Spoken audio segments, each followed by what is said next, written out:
Hello and welcome, I'm your Code Monkey. In this lecture we're going to learn about one of the most useful collections, the dictionary. Okay, so dictionaries are a super useful data type for storing multiple pieces of data and doing so in a very organized way. Dictionaries are all about key-value pairs, meaning that the dictionary itself is a whole container, and inside that container you store various keys, so like some key for stone, some wood, and some gold. And then for each key has a corresponding value, and then that value can have whatever that you want. Importantly is both the key and the value. Both these can be of whatever type you want. So for example, in some kind of game storing the resource amount, the resource type itself can be the key, and the amount that you're currently holding, that one can be the value. If you were to build something like that using an array or some kind of list, if so, then you would have to memorize it. For example, index 0, that one refers to wood, index 1 refers to stone, index 2 to gold, and so on.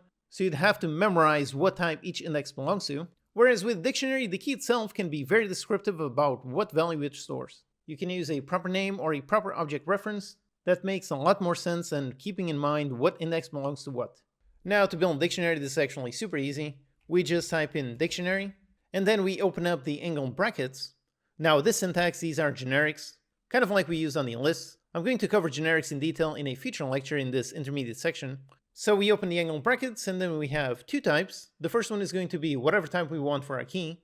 So for example, let's define an enum for that. So private enum for the resource type. So we have this, and then inside for the values, let's go with stone, then wood, then gold. Okay, those are the values for our resource type, and over here we can use that resource type itself as our key. And then for the value type, let's say we just want to store the amount, so let's use a simple int. So let's name this resource type amount dictionary, and then we can simply construct it. So just new dictionary of this type. Okay, just like this. So this is going to create our dictionary, but so far it's going to be just empty. To add a key value pair, we go inside the resource type amount dictionary, inside our dictionary, and we call the add function. Over here we need to pass in the key and the value. So let's pass in resource type, let's say stone, then for the value let's say 56. So if this is going to add the key stone onto our dictionary, and it's going to link the value 56 with that stone. This is how we can add a value, and then for reading a value, we do it pretty much as if it were an array. So we use the square brackets, and inside here we put the type for our key. So in this case, our resource type dot stone. So if we do a console.writeLine on this one, let's see. And yep, it does print 56. Okay, great. Now one key point about dictionaries is that the key itself, this one must be unique. So if we try adding a value on the same stone key, if we try adding some kind of value, nope, right away we have an error. An item with the same key already has been added. So remember that each key must be unique. If you want to update the value, we can just access it, so as if it were an array, and then set it to something, and yep, this will work. Now when getting a value, if we try getting a value that does not exist, so if we try going to this, on the resource type dot wood, if we try doing a console.writeLine on this one, yep, here we have another error, key not found exception. The given key was not present in the dictionary.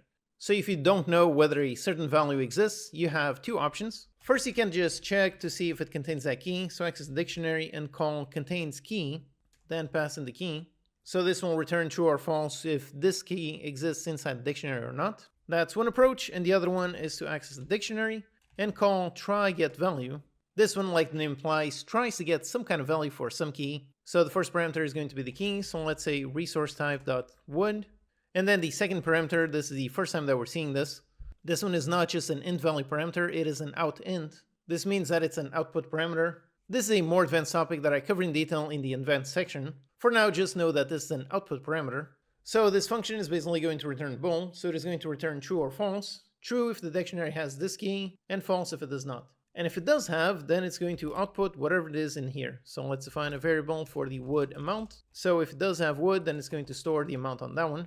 So then we can see if this one does have this value. If so, then let's print out the wood amount. Except we didn't add, so this should not run. And if there it is, that doesn't run. But if over here, instead of assigning stone, let's assign it to wood. And if there it is, now it does run. Again, if you're not familiar with this output syntax, don't worry about it. I'm going to cover it in more detail in a later lecture. If you do use it, just know that it has this syntax. Also, like we saw, we can modify values, so we can go inside this, resource type.wood, and set it to something to modify it, so this works. But this also works for simply adding values. So instead of calling .add, you can just do it like this. And if it does work and does add that value. And of course, since we can add values, we can also remove them. So we can call remove and then pass in some type of key. So let's say resource.wood. So this should remove the key, so then this code should not run. And if there it is, doesn't run. So here we are creating a dictionary, and then afterwards on a separate line, we are assigning values. But like we have with arrays and class and so on, we can also initialize the object directly when we create it. The way we do that is we open and close the curly braces. So the same as we do to initialize some kind of array or list. And then inside it, we put whatever elements we want to initialize inside this dictionary. But remember, dictionary is a key-value pair, so we need to somehow define a key and a value pair over here. If we just do resource type dot stone and then 10, if we just do this, nope, this is an error. The correct way to define a key-value pair is with another pair of curly braces. So put this one inside open and close just like this. And then if we want to initialize more, we can just start with wood and something and so on. Now importantly here, pay close attention to the syntax. So we've got curly braces on the whole dictionary, and then again for each individual key-value pair. Now one common thing you're going to do with dictionaries is simply cycling through them. For that we can just do a for each directly on our resource type dictionary. And for this one, the iterator variable will be a type key-value pair. Simple like this, and then inside this one, we can access the key or the value. So let's do a console.writeLine, this one .key, then let's do a colon and key-value.value. Let's get rid of this code and let's test. And if there it is, cycles through the entire dictionary and prints out stone and then the amount. Alternatively, instead of cycling through the dictionary itself, inside of here we've got a keys collection. And this is just basically going to scroll through every single one of the keys. So over here you would have just resource type. This would be the key, and then you could simply access and print out the resource type, and then go inside the dictionary on this type to see the amount. And if there it is, same result. So this is the other type for each. And also finally, you can also cycle through just the values. And on all of this, always remember that these are really just key-value pairs, meaning it's up to you to define what value you want to use for the key and the value. It does not have to be just simple types like ints and enums. For example, the key can be some kind of player class, and the value can be some kind of weapon class. That would be perfectly fine. So just remember that it doesn't have to be just simple types. You can use whatever type you want for the key and the value. Now here's a bonus tip specific to Unity. Let's say you want to build some kind of resource manager, something like this. So you have a resource manager class, and inside you've got a dictionary of resource type and an int. But then you want it to be preset with some amount that you want to set in the editor. But the issue with dictionaries is that Unity does not serialize them. So even if we add serialized field private, even if we do this, here in the editor, nope, we do not see it. The resource manager has no fields. Nothing shows up in the editor. So instead, here's a neat trick you can do. You can create a custom class, and on that class, you basically use the key-value pair. So here I've got a resource type and an int amount. Now importantly, we need to mark this type as serializable in order to show up in the editor. And if we do, and then we just make a list of this type, if so, then yep, this one does now show up over here in the editor. So we can set it to something, and then we have all of our elements of our custom type, so we can set all of them to whatever we want. So there it is, all the various values on the various keys. And then on this same script over here on the awake, we just create the dictionary.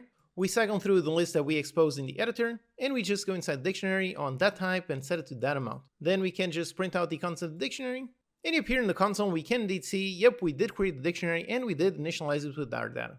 Alright, so that's the dictionary. It's a super useful data type, really helpful when you have two pieces of data that can be connected like a key-value pair. So this is absolutely essential in things like resource management or linking any kind of data together with one another.